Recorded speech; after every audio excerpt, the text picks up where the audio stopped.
Kapag nag-asawa ka, hindi ka na pwedeng magdesisyon ng parang single ka pa din.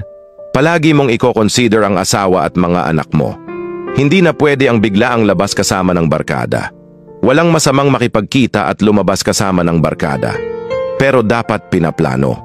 Pinag-uusapan niyong mag-asawa ahead of time. Otherwise, para mo na ding binastos ang asawa mo. Hindi ka baklaan o kamartiran ang pagtanggi sa invite ng barkada.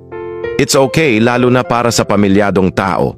Kapag niyaya ka ng barkada mong lumabas bago ka magsabi ng yes, konsultahin mo muna ang asawa mo kung okay lang sa kanya o baka mas kailangan kanya sa bahay. O baka may plano kayong gawin na nakalimutan mo? Bago ka magdesisyon, konsultahin mo ang asawa mo. Bakit?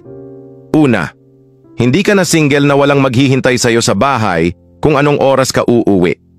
Pangalawa, anuman ang mangyari sa'yo, mula sa mga bagay na gagawin mo ay asawa at mga anak mo ang unang mga taong maaapektuhan, kaya dapat alam nila bawat kilos mo. Pangatlo, ikonsidera mo ang sitwasyon ng asawa mo bago ka maghayahay. Baka may sakit ang anak nyo at kailangan niya ng tulong mo. Nakakalabas din ba siya katulad ng ginagawa mo?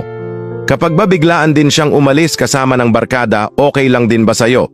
Ano kaya ang nararamdaman ng asawa mo habang nagpapakaulirang inaama siya ay nagagawa mong magpakalasing kasama ng barkada?